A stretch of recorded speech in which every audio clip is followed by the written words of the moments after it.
coming to you because I'd like to introduce some of you to the labyrinth meditation. The labyrinth was created many, many thousands of years ago, and it's been attributed to Greece. But basically, I wanted to go over what it means to do a walking meditation, and the labyrinth is a great option because there are many people that find sitting meditation to be a little difficult. And so when you add movement to your meditation, you can go into yourself in deep areas. And this labyrinth is a perfect example of where you can come anytime, day or night, and you can walk the labyrinth. Now, many people may say, do you go into a labyrinth with reverence? Do you go in happy? How do you go in to the labyrinth? Well, at the very beginning of this labyrinth, there's a plaque that says, "Remember, God is present." And there's a reason for that. You want to go into yourself and know and remember that God is present in your daily life, but when you walk a labyrinth, you want to know that you are not alone, that God is with you. That most powerful example of love is within you. Love, forgiveness, compassion. So you're going into the labyrinth with that belief, with that knowing. So as you're walking it and memories begin to come up or thoughts begin to come up that are not in alignment with the God presence within you, and that is within this area, you can release that. You can say, well, that doesn't align with love, compassion, forgiveness. So I'll give you an example. When I went to a spiritual retreat in Costa Rica many years ago, they had a huge labyrinth.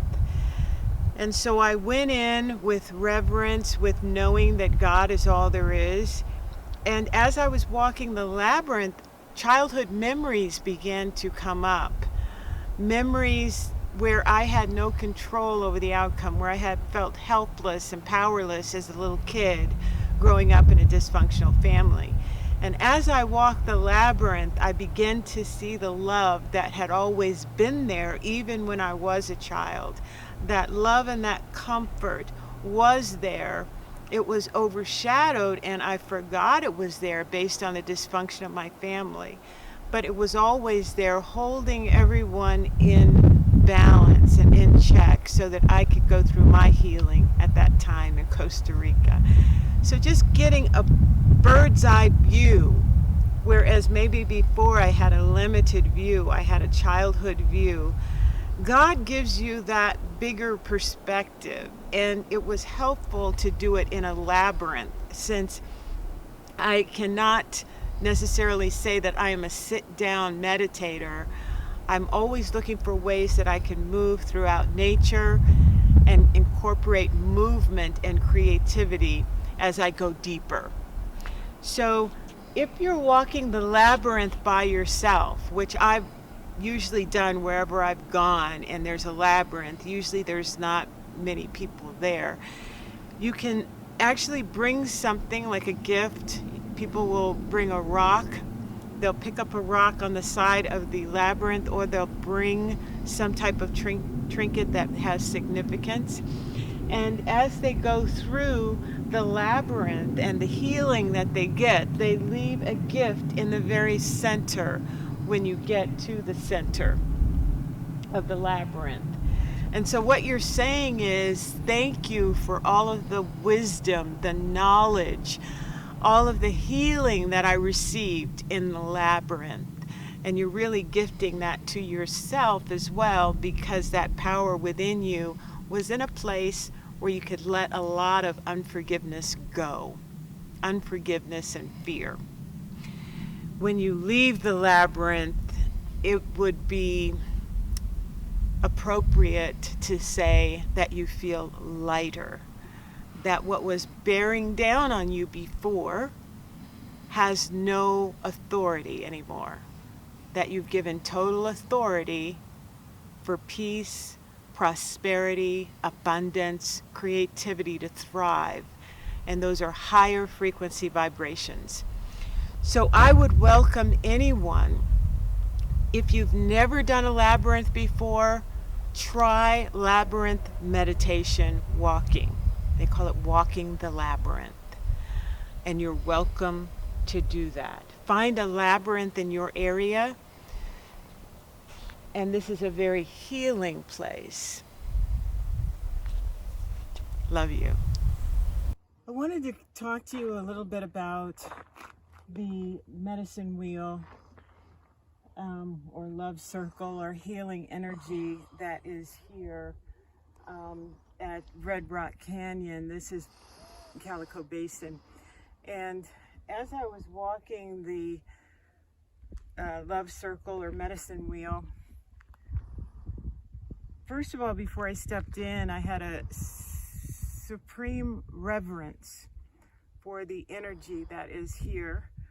So I came into the circle with reverence, awe, and thanksgiving, like being very, very grateful for having the opportunity to be here, knowing that all of the spirits and souls that have been here in the past are still here, wanting the best for our planet and for the people that visit, but not just that, but just for life in general.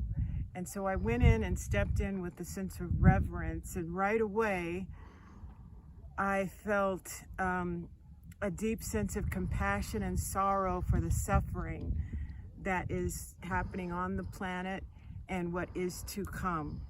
So all the suffering that is to come, I felt empathy, and I blessed that energy with healing, with knowing that there is something good coming.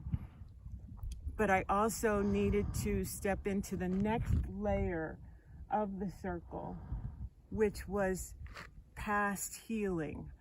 And so I wanted to heal all the wounds of the past, because what you see on the planet is people are throwing their wounds at each other. So if you're wounded, you want somebody to blame, whether that's Democrats or people of color or Caucasian people or whatever it is, or you just are wounded. And when you're triggered, you start throwing your wounds, your anger, your fear at whoever it is you feel is to blame. So that next layer, I wanted to, or the spirit wanted to heal that past. And so as I was walking, healing the past, healing slavery, healing all of the wounds, there was a huge bush in the way, which represents the blockages that people have. They can't move forward because they're so wounded. And I said, well, how can we get past this huge bush that had thorns and everything, and it's stopping us from healing? And an energy came to me and said, as long as you're aware of it, and you're aware when you're triggered, and you make another choice to love or have compassion, you can move around it. So I moved around the bush, and I started going back into the past again and saying, healing the past, being aware of the past, and not bringing it into the future. And so that's what people need to do to go forward. But I also was under the clear understanding that some people won't be able to do that, and they won't be able to move forward into a world that is compassionate, empathetic, even though there are differences, semi-differences. So then I went to the next layer of the circle, and I said, well, what about what is to come? What about the future? And as I looked to the right and looked to the left, there was one path that was clear of obstructions, and then there was one path that had many bushes and many obstructions. And I chose the path that was clear, and I said, I want love. I want empathy. I want people to see that we're all one energy. I want there to be healing. I want people to move forward into a world that we create from this energy of alignment with God and with the energy of alignment that is here. And as I went on that clear path, the message that I kept getting was, there's more to come, but you're not ready to move forward into seeing what is to come until you have a clear vision of what you want to create. And so I stepped out of the circle knowing that I need to have a clearer vision. And that is my message for people to get clear on their vision. Knowing that there are going to be obstacles in the way, just be aware of them, but don't ever let them obstruct you from compassionate reactions and responses. Love you. One of the things that is a stress reliever is frivolity. Whenever you see a hummingbird, which I saw a hummingbird today, and I usually see it around where I live, or see several of them, that is a signal to have fun, to be free with your creativity, to be like a child. And when you're like that, when you're in that playful mode, which my son and I usually are, we can, it's not that we don't acknowledge what's going on in the world. It's just that it doesn't control our emotions and it doesn't control our actions, that we will continue to be loving instead of shut down in fear, no matter what's going on out in the world. And here's one way: take some bubbles and just go out in nature and be like that little kid looking at all the bubbles and where they go. And just have that fun feeling with bubbles. Nothing like bubbles on cactus, right? They're not going to last very long, and these are such beautiful cacti. Look at all the fruit on there. Just so beautiful. This is such a wonderful garden. One of the other things that I've done with my son, and you can do this as well, are road trips. Road trips are so much fun. We went to, let me get this right, Idaho, Wyoming, Montana, Colorado, New Mexico, and Arizona. And we just had the best time out in nature and seeing Yellowstone and Old Faithful and his cousin, who was much bigger than Old Faithful. We'll call him Old Faithful too. Old Faithful's cousin blew off steam. And this is one way to blow off steam. So when the world is in chaos, you want to rise above that chaos and continue to take jaunts in nature, to appreciate nature, and to never forget that child inside of you that wants to celebrate and have fun. Love you. Being an artist doesn't mean that you're doing it for the critics. What you're doing is for your inner voice to come out. And so it is a form of expressing and being expressive. So one of the things that I do is paint, and when I paint, it is my meditation. So I get these things from the 99-cent store. They just come like concrete. They're Buddha heads, but I embellish them. And when I'm doing that and gluing on the crystals and everything, it's my form of meditation. So you can see that I'm putting stones on there. I'm also adding words like awesome. And I'm just letting my creativity, which is the attribute of God, come out and express itself. And it wants to express itself in loving ways. And so all of these Buddhas are just my way of meditating and freeing myself to express the love that is inside of me.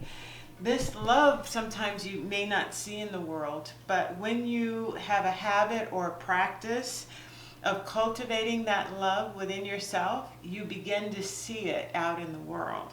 So this came like this, and it's okay to just let your creativity run rampant. So this is another thing that I painted, but you'll notice that I have a theme going, and I've had this heart with wings going since I was a little kid.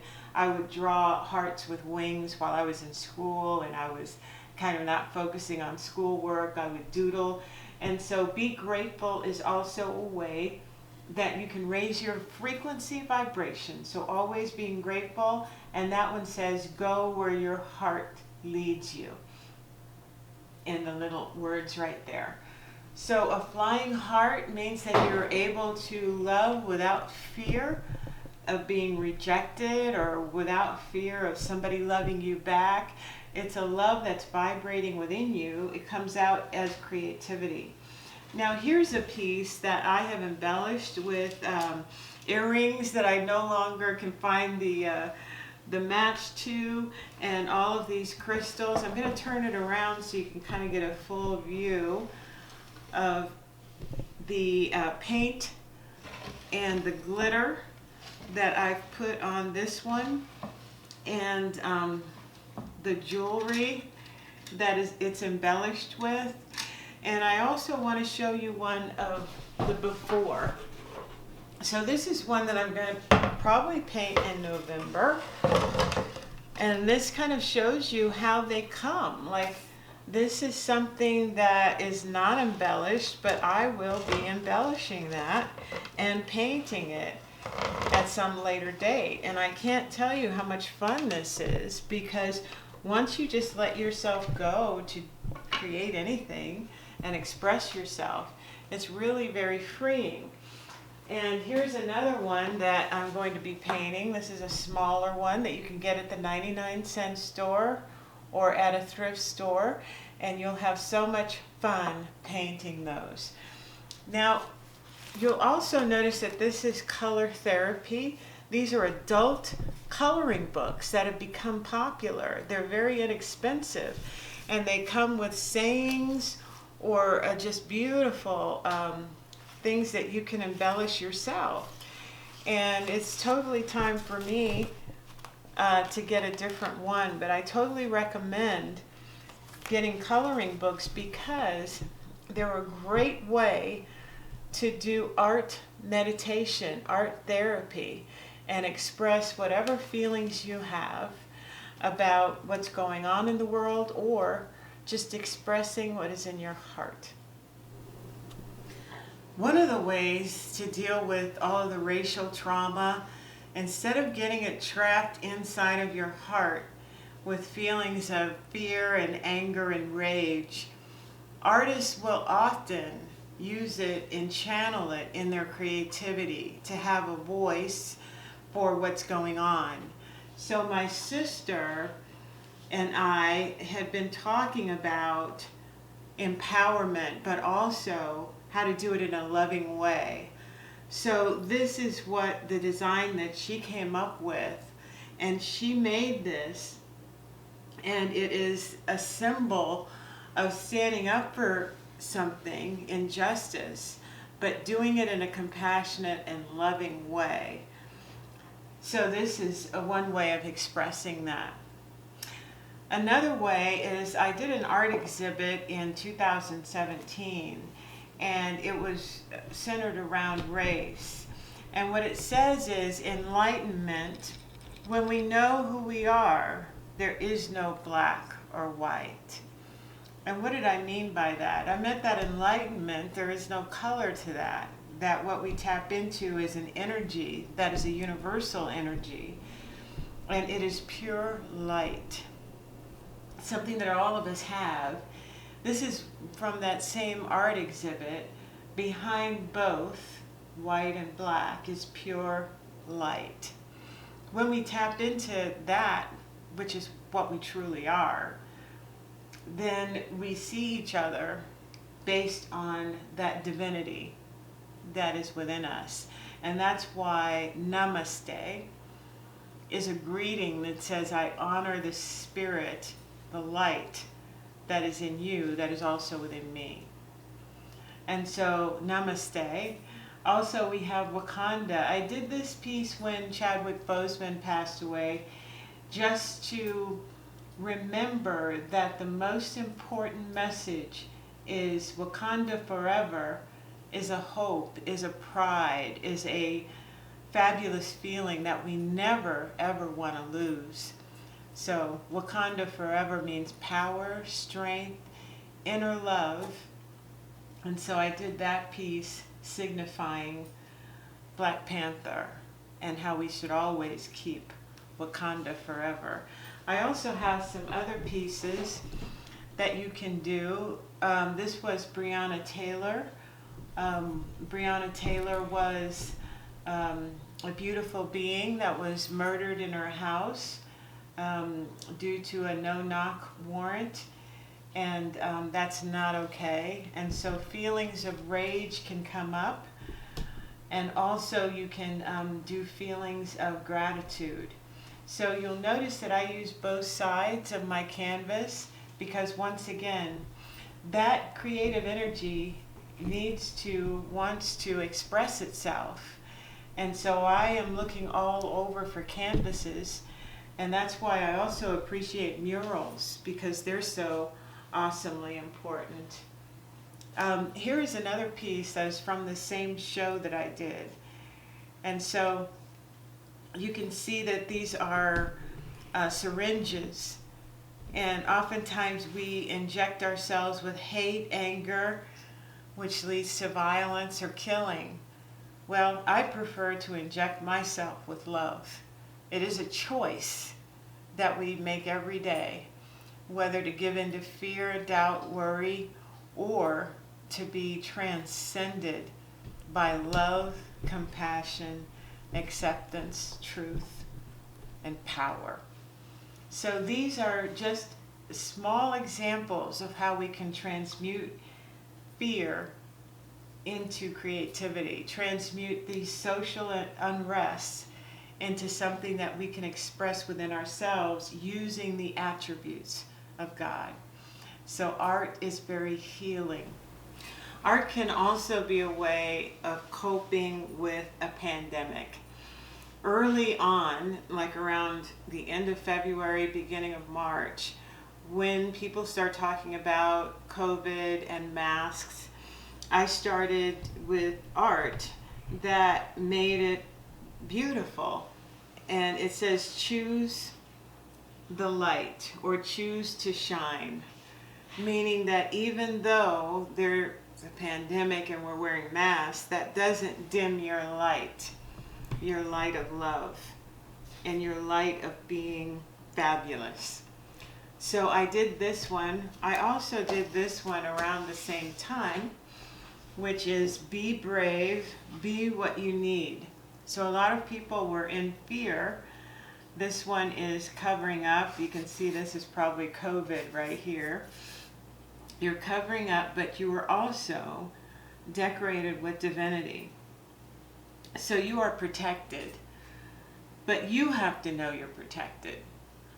And even though the mask is a protection, you also have the layer of protection, knowing that the power within you, the divinity within you, is your protection. So be brave and be exactly what you need at any given time. This is also something that I did regarding the pandemic, which is, you'll see the ladies, the three wise ladies with their covering, and their heart is still intact.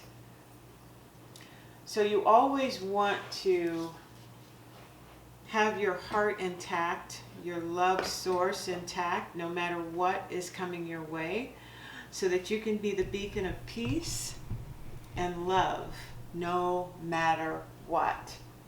So that comes across in my artwork. But I also want to show you that you can use pictures, or you can print out pictures of your family And you can have captions. This one says choose love, and it's coming from a flower, so our picture is embedded into a flower. We always have the choice to bloom with love or to wither in fear. And so you'll notice that there's a running theme with it throughout the artwork, no matter what's going on, that love is all there is.